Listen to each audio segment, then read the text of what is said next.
Welcome to this episode of Black Beat Podcast. Y'all, it's your host, John Washington, editor-in-chief of Flossin Media, right here in Portland, Oregon, where we've been keeping it real for the last 20 years. Yeah. Today, we're going to dive deep into the music industry with an emerging artist and see how the industry has developed over the last 20 years. Coming off the plane from California, we have Lincoln Roy in the studio today. Hey, Roy, look here, man. We are so glad that you decided to stop by and say hello to us. As an artist who embodies hip-hop, reggae, Afrofusion, he was born in Los Angeles to Caribbean parents. Learned to play the drums and keyboards at 12. LR has released a variety of songs like Two Seat and Coastin to show his ability to cross over to hip-hop and reggae and showcase Lincoln Roy's talents and styles. His latest single, Two Shot, December 19th, 2023, is a hip-hop Afrofusion record that showcases Lincoln Roy as a pioneer in this lane right here. Now y'all got to check this out for a minute though, cause I tell you, welcome Lincoln, man. We appreciate you coming on the show today. I yeah, appreciate it. Trust me. Appreciate so man, but let's just dive into this. And you know how, man, where you from? Talk to us a little bit about your background, man. All that. So I'm born and raised in L.A., South Central L.A. You know. Came up in the era where, Nip was taking over. Yeah. Came up in the era where Kobe was the man, Shaq left. So my emerging days is 04, 05, 06. Come on. I'm coming up watching Reggie Bush at SC. You know what I'm saying? That was the culture. That's my coming up. Coming up, huh? Yeah. But you're a youngster in the deal, but you've been watching me. That's okay, man, because that's what you need to be in this game. Yeah. Fresh legs. Come on. Ready to go. Hey, so tell me, how have you found your way to merge this hip hop? And before I ask that question, man, I saw this about 7 years ago. I started hearing that Afro beat, man, and I kept saying, man, why ain't hip hop jumping on all over this? Why is this?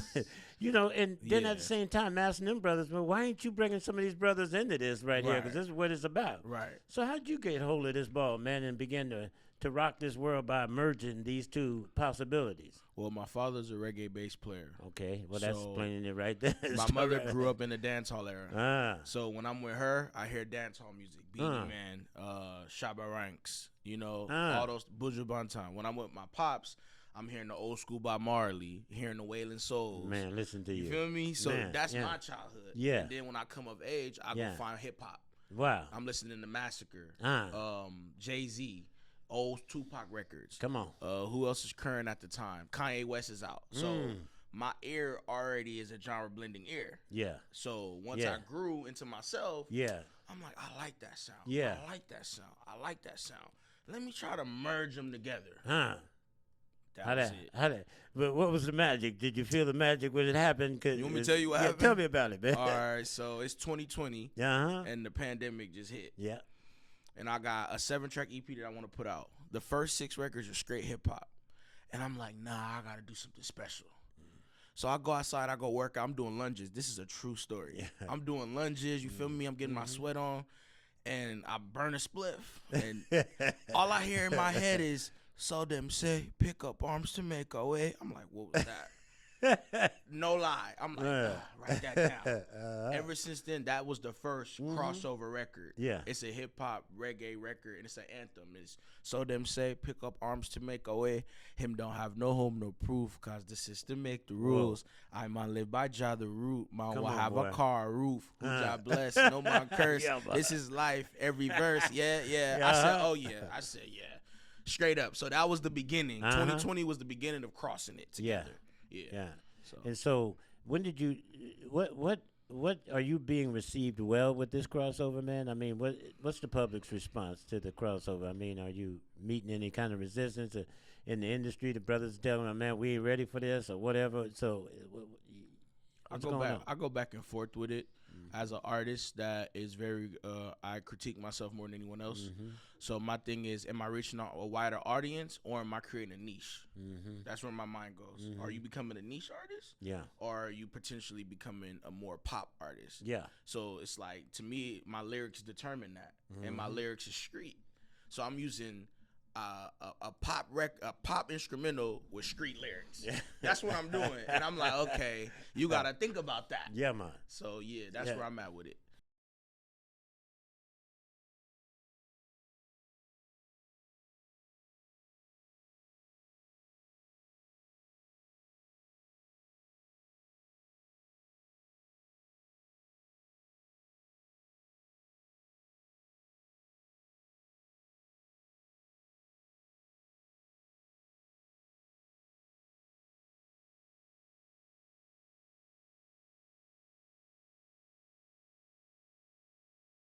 So I understand you on tour, man, these days. What's going on with it? Tell us about your experience, man, since you've been on tour.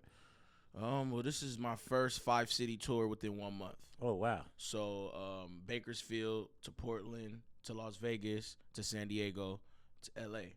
Pretty much performing in L.A. So I've learned a lot because touring is not just performing music. It's going into a place you're unfamiliar with. Yeah, man. And you have to be comfortable. Yeah. So yeah. And comfortable or not, you still got to deliver. You know what I'm saying? And it's live. You feel me? And it's a bag on your head.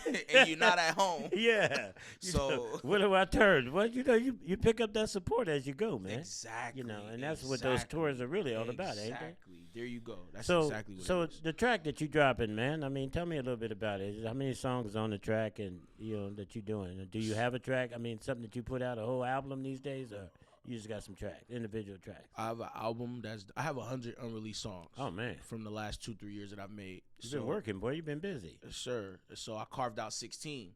And right now I'm in the process of dropping the 7 singles, the duration of the rest of the year, and then drop the album at the end of the year or preview it. But also I'm going to shoot a short film. Oh. For the records that are not singles. Oh, right on. So I'm going to just push the singles and then a short film of the, I guess, B-sides, and then put it together. And then have an album release party, showcase type thing. So you going to do all that in L.A. or you going to do that in one of your market cities? I want to do it in L.A., but I want to find another market too. Yeah, I heard that. You know, and I'm thinking they're ready for you around here, man. So, I'm really looking forward to – I might even pop in and see what you down there doing, man. On, so man. You know what time it is. Yeah, man. So let's talk about what's going on in the climate anyway. I mean, of course, that common conversation about Kendrick and Drake. Talk to me, man, a little bit about that. What's that beef all about, man? That's my era. You think? Yeah. That's the one. That's the 2 artists where we know they hold catalogs. Yeah, man. So we've been watching this collision. They like boxers, right? Yeah, man. It's been a collision course for the longest. Style make fights. Kendrick, man. Yeah. Kendrick, man. But what was that? Was that beef just about a joint, or what was it about? I mean, is it something more personal? What? It's about the pen. Okay. That you can drop it hotter, huh?